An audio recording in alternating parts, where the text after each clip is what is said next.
কেতিয়াও ভবা নাছিলোঁ এনেকৈ জুবিনদাৰ কাৰণে এখন ফটোৰে আপোনালোকৰ লগত এনেকৈ এটা ভিডিঅ' কৰিব লাগিব বুলি, শেষ শ্ৰদ্ধাঞ্জলি যে আমি এনেকৈ জনাব লাগিব বুলি। আৰু সেই উদ্দেশ্যে 1 অক্টোবৰত যোৰহাটত যিভাগ 13দিনীয়া আৰ্যশ্ৰাদ্ধ আয়োজন কৰা হৈছিলে আৰু আমিও সেই আৰ্যশ্ৰাদ্ধৰ সমভাগী হ'বলৈ পাই মানে বহুত নিজকে ভাগ্যৱান ভাবিছোঁ এইটো কাৰণে, যিহেতুকে তেওঁ আমাৰ ভগৱান আছিলে, ভগৱানক দৰ্শন কৰিবলৈ যোৱা নিচিনা হৈছে আৰু সেইকাৰণে একচুৱেলি নিজকে অকণমান ভাগ্যৱান বুলি ভাবিছোঁ। দুখ এইটো সদায় থাকিব যে জুবিন দা আমাৰ মাজত কেতিয়াও নাই, আজিও আৰু কেতিয়াও ঘূৰি নাহে। তেওঁৰ শৰীৰটো আমাৰ মাজত কেতিয়াও আমি তেওঁক সুশৰীৰে আমি তেওঁক দেখিবলৈ নাপাওঁ। সেই দুখটো হয়তো চাগে মৰাৰ আগমুহূৰ্তলৈকে থাকিব আৰু সেইখিনি আমি কাকো মুখেৰে আমি বুজাব নোৱাৰোঁ সেই ফিলিংছখিনি। আৰু সেইকাৰণে এয়া তেওঁৰ আৰ্যশ্ৰাদ্ধৰ ভাগ ল'বলৈ হিয়া আৰু মই, একচুৱেলি অংকিতা আৰু মই ইয়ালৈ আহিলোঁ যোৰহাটৰ ষ্টেডিয়ামলৈ।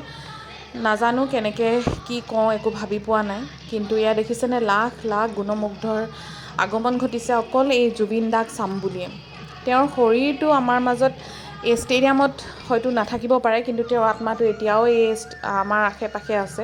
সেইটো ভাৱ লৈয়ে আমি ইয়ালৈ আহিছোঁ, সেই অকণমান তেওঁৰ সেই লাষ্ট মুমেণ্টখিনি চাবলৈ। হয়তো গুৱাহাটীলৈ আমি যাব নোৱাৰিলোঁ, কিন্তু সেইকণ সৌভাগ্য নহ'লে। কিন্তু এতিয়া এই যোৰহাটতে আমি আহিলোঁ তেওঁক শেষ শ্ৰদ্ধাঞ্জলি জনাবলৈ। মানে তেওঁৰ ফটোখনত যেতিয়া এডাল মালা দেখোঁ নহয়, তেতিয়া আমাৰ মানে সেই চকু পানীখিনি ৰখাব নোৱাৰোঁ। তেওঁক কেতিয়াও এনেকৈ আমি মানে কেতিয়াও ভবা নাছিলোঁ। আৰু মানে ক'বলৈ একো ভাষা নাই আজি। মই বহুত দেৰিকৈ সেইকাৰণে ভিডিঅ'টো দিছোঁ, এইটো কাৰণেই মই মানে কি ক'লে কেনেকৈ মই নিজৰ সেইখিনি বুজাম মই নিজে নাজানো, নিজৰ মনৰ মানে ফিলিংছখিনি।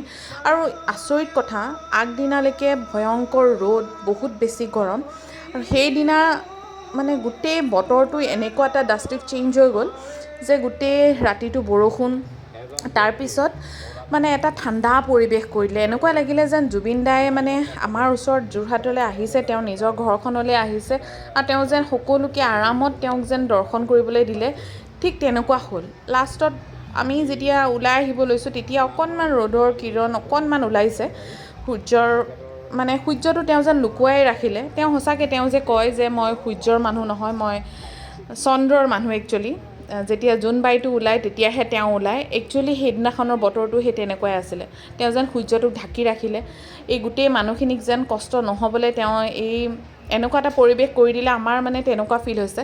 আপোনালোকে এইটো অন্ধবিশ্বাস বুলিয়ে কওক বা যিয়ে কওক, কিন্তু আমিতো সেইটো বুলিয়ে ভাবিছোঁ যে জুবিন দাৰ ব্লেছিং, জুবিন দা আছে কাৰণে আজি হয়তো চাগে আমাক এইখিনি কষ্ট নিদিলে আৰু অকণো মানে কষ্ট নোহোৱাকৈ তেওঁক দৰ্শন কৰিলোঁ।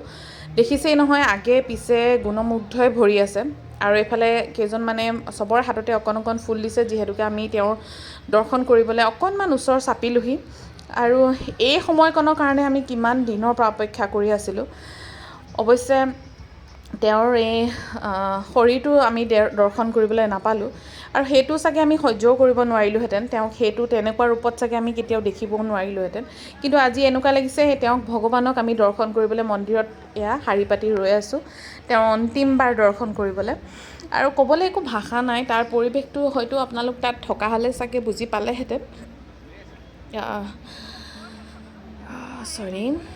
মানে কি ক'ম আৰু, যেতিয়া তাত সেই মায়াবিনী গানটো বাজিছে, এনেকুৱা লাগিছে যেন আহি জুবিন দাই আমাক ক'ব, তেৰি মই আছোঁ নহয়, ইয়াতে আছোঁ। আৰু এয়া তেওঁৰ চিতাভস্ম এনেকৈ ধুনীয়াকৈ সজাই ৰাখিছে আৰু এইকণকে চাবলৈ আমি দৌৰি দৌৰি আহিছোঁ, যিহেতুকে তেওঁক সুশৰীৰেতো দৰ্শন কৰিবলৈ আমি নাপাওঁ। কিন্তু আমাৰ ভগৱানজনক, আমাৰ হিয়া আমঠুজনক আমি এনেকৈয়ে অকণমান শ্ৰদ্ধা, এনেকৈ অকণমান সেৱা কৰিবলৈ আহিলোঁ। বহুত মানে নিজকে কেনেকুৱা লাগিছে মই বুজাব নোৱাৰোঁ।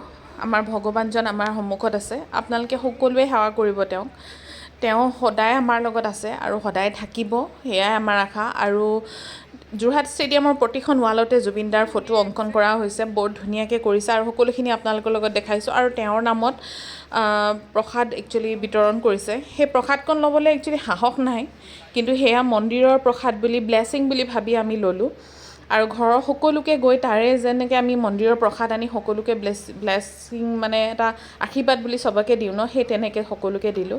আৰু কি আচৰিত জানেনে, ষ্টেডিয়ামৰ বাহিৰত ওলায়েই ইমান চৰাই দেখিলোঁ, যেন তেওঁক সেই শেষ বিদায় দিবলৈ গোটেই যেন জীৱ জন্তু চৰাই চিৰিকটি আহি তেওঁক যেন শেষ বিদায় দিছে, তেনেকুৱা এটা অনুভৱ হ'ল।